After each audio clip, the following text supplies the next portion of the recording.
I should have known the night was doomed the second the champagne tasted like ashes on my tongue. Because nothing ruins a promotion party faster than your sworn rival kissing you in front of your boyfriend. The room had been glowing bright lights bouncing off the glass walls of the firm's top-floor conference space. Laughter spilling out like champagne bubbles. Congratulatory pats on the back that felt more like slaps. I had been promoted, finally, after years of burning myself out in the corporate machine. This was supposed to be my night, my victory, my moment, and yet, in the span of 5 seconds, it became a scandal. He kissed me. Ethan Colony rival, my nemesis. The man whose smirk had haunted every late-night report and whose sharp words had driven me to exhaustion more times than I could count. He was ruthless, ambitious, and God, irritatingly magnetic. I hated him with every cell in my body. Or at least I thought I did. But when his lips crashed onto mine, in front of my colleagues, my boss, and most importantly Daniel, my boyfriend of 3 years, everything shattered. Daniel's eyes burned across the room. He didn't yell. He didn't storm over. He just stood there, in that perfectly tailored suit, jaw clenched, fury written in every line of his face. And somehow that was worse. Silence from Daniel was never silent. Sight was the promise of a storm. I stumbled back, shoving Ethan off me, the echo of laughter and gasps crackling like fire around us. "What the hell, Ethan?" I snapped, wiping my mouth, my voice shaking. But Ethan only smiled, that wicked, infuriating smile that made people believe he always knew more than you. He tilted his glass, as though toasting me, and whispered just loud enough for me to hear, "Congratulations, golden boy. Consider that my gift." My world tilted, because Daniel was already moving toward the elevator, his hands shoved into his pockets like he was trying to contain himself. He didn't even look at me as the doors closed behind him. And in that moment, surrounded by applause that no longer felt like celebration, I realized my life had just cracked open, and not in the way I'd hoped.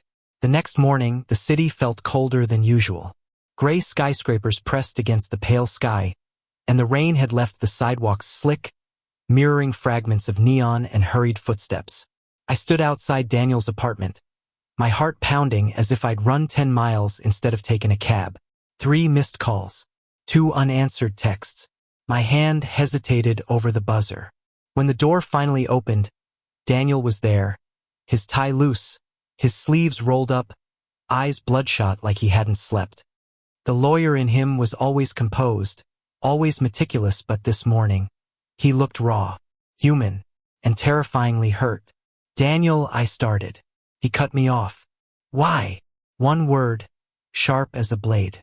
I swallowed, searching for air. "It wasn't the kissed me. You didn't push him away fast enough." His voice cracked on the last 2 words. I flinched. "I did. You saw he shoved him back." But the damage was already there. His trust, once steady as bedrock, had fissures now. And no amount of explanation would erase the image of me, lips locked with the man who had tried to outshine me in every boardroom battle. Daniel turned, pacing the living room like it was a courtroom and I was on trial. "Do you have any idea how humiliating that was? I walked into that room proud of you, and then," his voice faltered. He slammed his hand against the couch, as though striking an invisible gavel. "Everyone saw it, Alex. Everyone." I reached for him, desperate. "Daniel, please. I love you." That kiss meant nothing. His gaze cut into me, sharp and wet with betrayal. "Then why did you freeze?" The question gutted me, because he was right. For one infinitesimal second, when Ethan's lips touched mine, I hadn't moved. I hadn't fought. I had been too shocked, too overwhelmed by the electricity of it, to something I couldn't react. And Daniel had seen it. By Monday, the whispers at work were unbearable. Every corner, every coffee run, every elevator ride, they all carried fragments of the story. Some laughed, some pitied, some admired Ethan for his audacity. I wanted to disappear. When I caught Ethan leaning against my office door, smirk still intact, I nearly lost it. "You ruined everything?"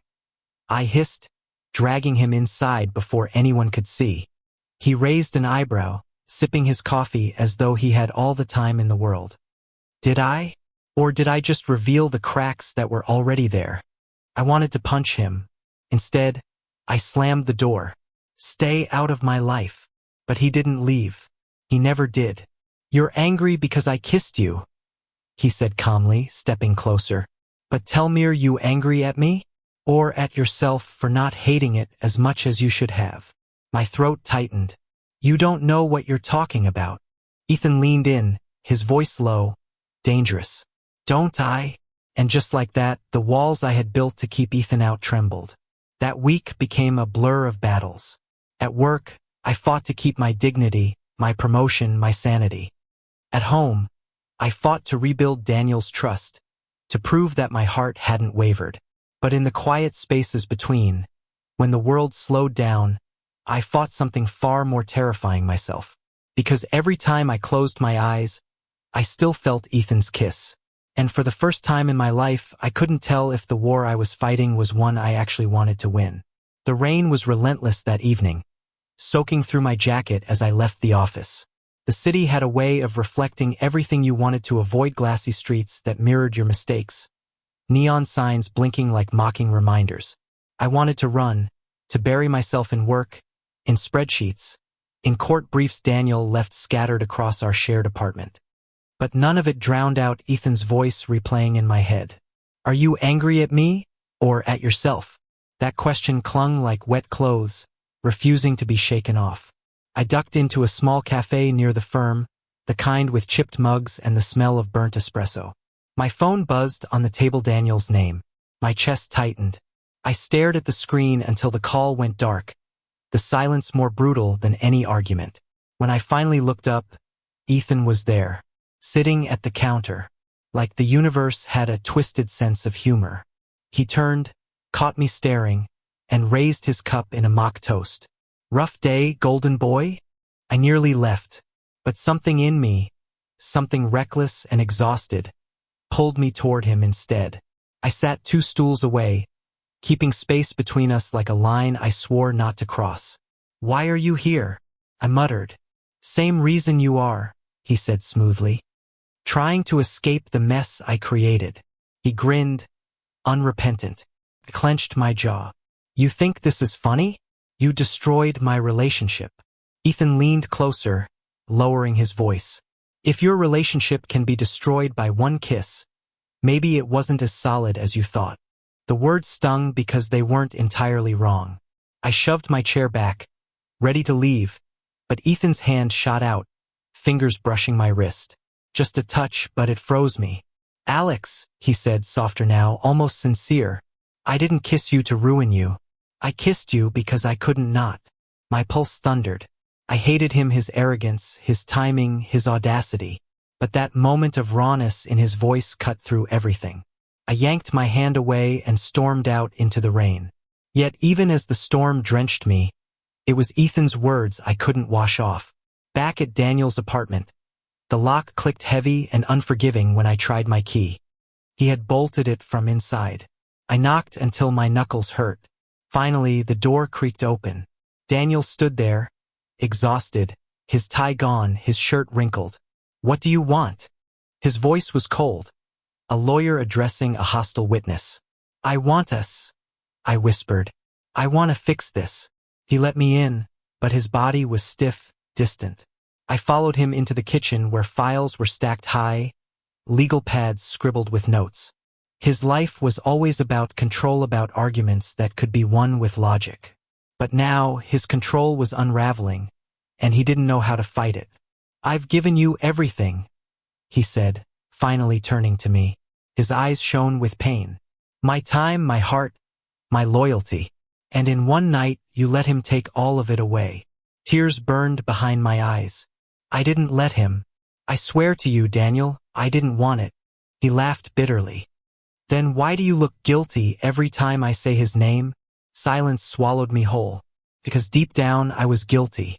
Not of cheating, not of betrayal, but of feeling something I couldn't explain. Daniel stepped closer, his voice breaking. Tell me you don't feel anything for him. Tell me, Alex. I opened my mouth, but the words wouldn't come. And that silence was enough. Daniel's hand dropped from mine like dead weight. He turned away, shoulders shaking, and whispered, "Get out." The sound of the door slamming behind me was louder than thunder. Days turned into weeks. At work, Ethan was everywhere. He'd show up in meetings, throw sly comments, watch me with those sharp eyes that seemed to know too much. I avoided him, but avoidance in an office where ambition was currency only made me weaker. One evening, long after everyone had left, I stayed behind to finish a report. The fluorescent lights hummed. The city beyond the windows glowed. And then the door opened. "Ethan." He dropped a file on my desk. "You forgot this." "Thanks," I muttered, not meeting his eyes. But he didn't leave. He leaned against the desk, close enough that I could smell his cologne, sharp, clean, maddening. "Why are you still fighting it?" he asked quietly. I looked up, anger flaring. "Because I love Daniel." "Do you?" His gaze pierced mine. "Or do you love the idea of him, the stability, the image, the safety? Because when I kissed you, Alex." He paused, his lips curving into something between a smirk and a plea. "You kissed me back, even if it was just for a second." I shoved back from my chair, standing so fast it nearly toppled. "That's not true." But even as I said it, my body betrayed me. My heart was pounding, my throat dry. Ethan stepped closer, his voice low, dangerous, but unbearably tender. "You can lie to him. You can lie to yourself. But you can't lie to me. I see you." For a moment, the office faded away. The only sound was the hum of the lights, the only heat his breath against mine. My mind screamed no, but my body ached yes. I shoved him back, fists clenched. "Don't do this." His smile returned, faint but knowing. "It's already done." And then he left, the echo of his footsteps leaving me trembling in an office that suddenly felt far too small. That weekend, Daniel didn't call, didn't text. The silence between us was a canyon, widening by the hour. I found myself at the firm again on Sunday, seeking distraction.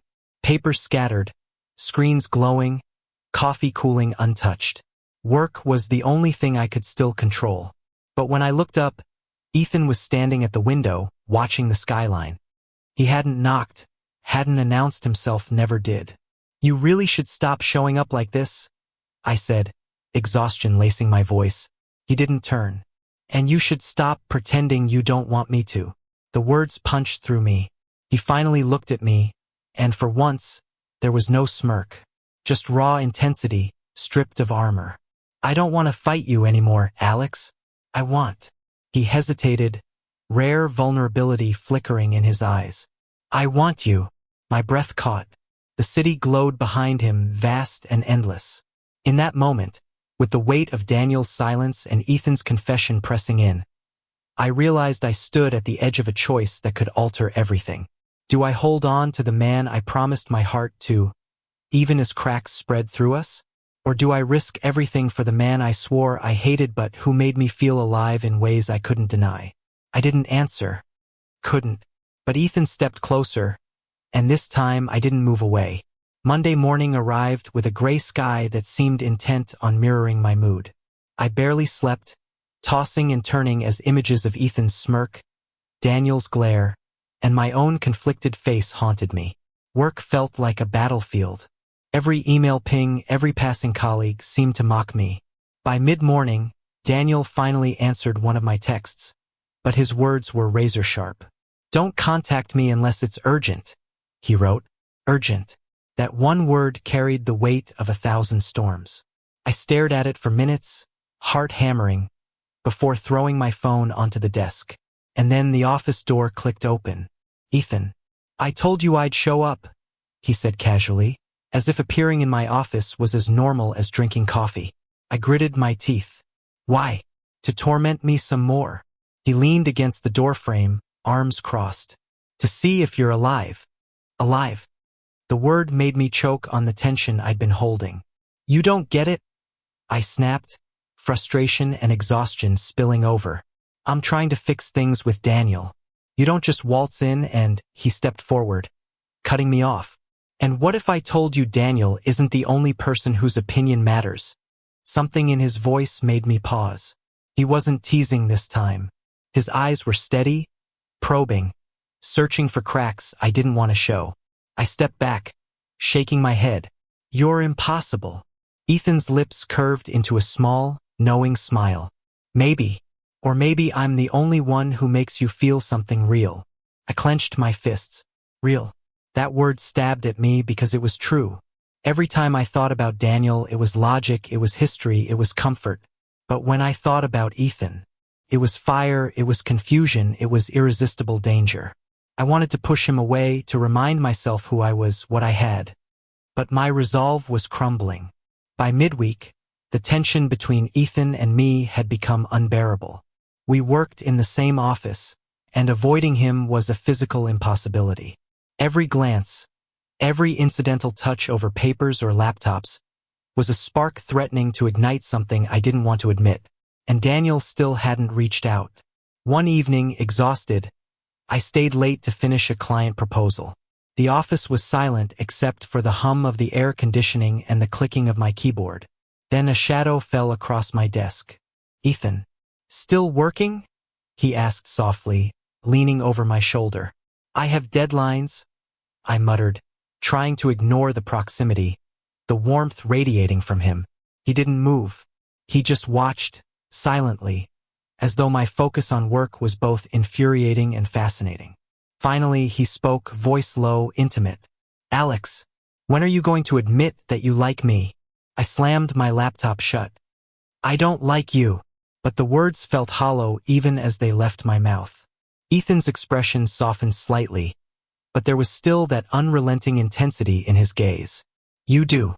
Don't lie to yourself. I saw it the first time I kissed you, and I see it every time you look at me like you want to explode." The truth of it made my chest ache. I wanted to deny it, fight it, run from it, but my body, my heart, refused to obey. Before I could speak, his hand was on mine, fingers brushing in a light, dangerous caress. My pulse skipped, every rational thought scrambling. "You're mine," he whispered, not in anger, not in demand, but as if stating a fact too obvious to argue. And for the first time, I didn't pull away. That weekend, the tension came to a head. Daniel finally called, voice trembling with a mix of fury and desperation. "Alex, we need to talk," he said, almost pleading. I met him in a small park near our apartment. Rain had started to fall, misting the streetlights, turning the world into a gray watercolor. Daniel's eyes were red, his jaw tight. "Do you know how humiliating it was to see you with him?" I began, but he cut me off. "No, don't defend yourself. I want to hear the truth. Do you feel something for him?" I froze. The question hung between us like lightning ready to strike. "Yes," I admitted, voice barely audible. I don't know how to stop it. He makes me feel things I've never felt before." Daniel's face fell, his entire body shaking. "You love me, don't you?" Yes, but I also, my words faltered, the confession choking me. Daniel's hands dropped to his sides, trembling. "Then what the hell am I supposed to do?" "I don't know," I whispered. "I'm trying, Daniel. I'm trying to fix us, but I can't ignore him." For the first time, he looked vulnerable. His voice, always steady and commanding, broke. "Alex, I love you. But if you want him, then you need to be honest. With me, and with yourself." The rain fell harder, soaking us both. Yet we stood there, suspended in a moment of raw honesty, every word slicing through the years we had spent together. That night I couldn't sleep. My thoughts were a whirlwind of guilt, desire, and fear. I finally texted Ethan, the words trembling as I typed, "Meet me. We need to talk." He responded almost immediately. "Where?" I gave him a rooftop address, the tallest building near my apartment. Somewhere private, somewhere we could face the consequences of our choices. When I arrived, the city sprawled beneath me, lights like stars fallen to earth. Ethan was there, leaning against the railing, rain soaking his hair and suit, but he looked impossibly alive, impossibly magnetic. "You came," he said, a faint smile touching his lips. I had to I admitted, heart pounding. We can't keep pretending anymore. He stepped closer, close enough that I could feel the heat from his body. Then what do we do? I swallowed. I don't know. I love Daniel. But I can't stop thinking about you. Ethan's hand brushed mine again, firmer this time. Then we figure it out together. No games, no pretenses. Just us. The wind whipped around us, carrying rain and city sounds, and for a moment, nothing else existed. No past mistakes, no jealous glances, no fear. Only us. And in that moment, I understood the dangerous, beautiful truth. Love wasn't supposed to be easy. It was supposed to be fire and storm and pain, and sometimes, if you were lucky, it was everything you'd been searching for. Ethan's lips found mine then, softer this time. Not a challenge, but an invitation. I didn't hesitate, couldn't. I kissed him back, letting go of fear, letting go of reason. Somewhere below, the city continued its hum, unaware of the lives tangled in the storm above. I knew the consequences would come. I knew Daniel would demand answers, that the next weeks would be a battlefield. But for the first time, I felt alive in a way that didn't apologize for itself. And that was enough for now. The days that followed were a whirlwind of tension, guilt, and unbearable longing. I tried to focus on work, burying myself in spreadsheets, presentations, and client calls, but every time I saw Ethan, my pulse spiked, my thoughts wandered, and my chest tightened in a way that logic couldn't explain. Daniel had gone silent again, and that silence was heavier than any confrontation. By midweek, the pressure became unbearable. I couldn't hide the storm brewing inside me any longer. I needed clarity, needed to confront both men in my life before it all collapsed. I sent Daniel a text, "We need to talk. Tonight, please." And for the first time in days, he responded, "Fine.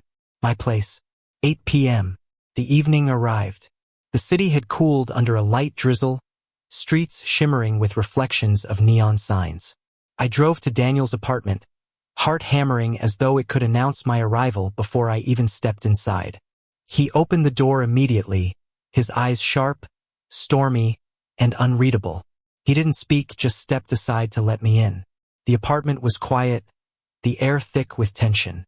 "I hope you're ready to be honest," he said, his voice low, steady, dangerous. "I want the truth, Alex. All of it." I nodded, swallowing against the lump in my throat. "I am."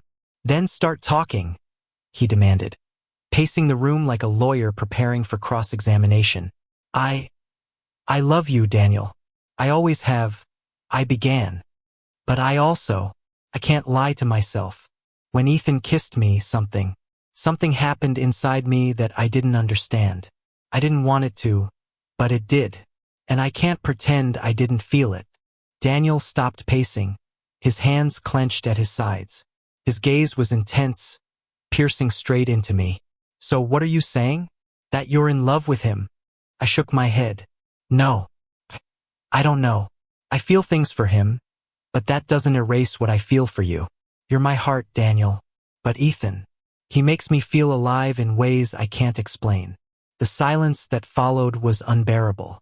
Daniel's jaw tightened, his eyes glimmering with hurt, but also a flicker of something else, perhaps fear, perhaps understanding. "You love me, but you're drawn to him," he said finally. "And I can't compete with that fire, Alex. Not if you're going to deny it."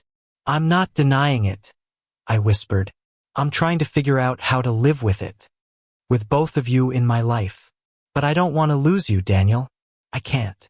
He ran a hand through his hair, frustration and sorrow etched into every line of his face. "Then we need rules, boundaries, transparency. Otherwise whatever this is, will destroy all of us." Before I could respond, my phone buzzed. Ethan's name flashed across the screen. My chest tightened, torn between answering and risking further chaos. Daniel noticed. "You're going to answer him, aren't you?" I nodded slowly. "I have to." Minutes later, Ethan arrived at the apartment, soaking from the drizzle outside but smiling like he owned the night. Daniel greeted him with a guarded stare, arms crossed, jaw set. Ethan held up his hands in mock surrender. I'm not here to fight. I just needed to see him. Needed to see you. His gaze swept over me, softening as it met mine. Daniel's eyes never left him. Then you're here to clarify your intentions, he said sharply. Because Alex's heart is already in turmoil. Ethan stepped closer, calm, measured. Daniel, I don't want to hurt him. I want him, but I don't want to destroy him either. And if that means being honest with both of you, then I am. The tension was unbearable. I could feel it like a physical presence pressing down on my shoulders. Daniel's anger, his hurt, Ethan's magnetic calm, and my own flailing emotions collided in the small apartment. I took a step forward. This triangle is killing me. I can't live like this, hiding, pretending. I need all of you to understand how I feel. Ethan, Daniel, I love you both in different ways, and I don't want to lose either of you. But I also can't lie to myself about the feelings I can't control. Daniel's expression softened slightly, though wariness remained. Love isn't simple, he admitted, but it's real, messy, and dangerous. If you can navigate it without betrayal, maybe we have a chance. Ethan stepped closer, hand brushing mine, a spark igniting through me. Then we do it together. No secrets, no games, just honesty. Daniel exhaled, tension slowly leaving his shoulders. Honesty, then. That's all I ask. Over the next few weeks, the three of us navigated the impossible. There were arguments, jealousy, moments of intense vulnerability, but also laughter, shared victories, and moments of tenderness I had never imagined. Ethan wasn't just my rival anymore. He became my partner in defiance, a man who challenged me, ignited my passions, and forced me to confront parts of myself I had ignored. Daniel, steadfast and loving, became the anchor I clung to, guiding me back when the storm became overwhelming. There were nights when we would sit together, talking about fears, dreams, and regrets. There were mornings when Ethan and I would share stolen moments, and evenings when Daniel and I would rebuild trust brick by brick. It wasn't easy and it wasn't perfect, but it was real. One evening, we found ourselves on the rooftop of Daniel's building.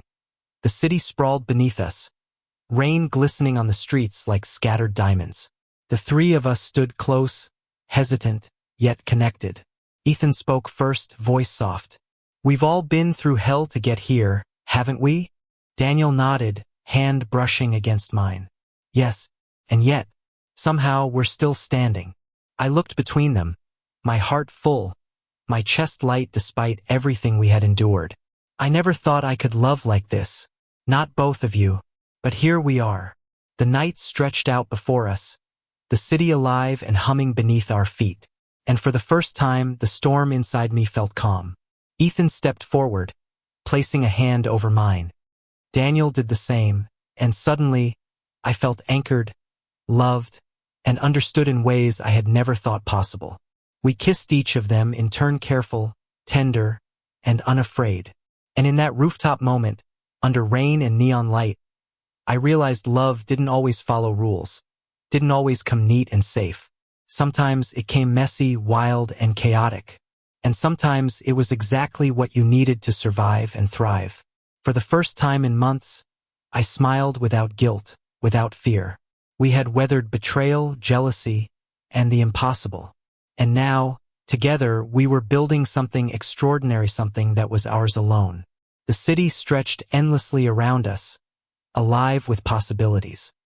And in that sprawling, glowing metropolis, we had found our small, perfect universe. Love, messy and chaotic, had triumphed, and I knew we could face whatever came next together. The storm had passed, and beneath the neon glow and drizzle, we walked back into our lives, hand in hand, hearts intertwined, unafraid of the world or its judgments. The rivalries, the kisses, the anger, the heartbreak, they had brought us here. And here was enough. We had survived. We had loved. And we had chosen each other. And that choice, above all, made us unstoppable. Thank you for listening. If you find it interesting, please like and subscribe to follow the next stories.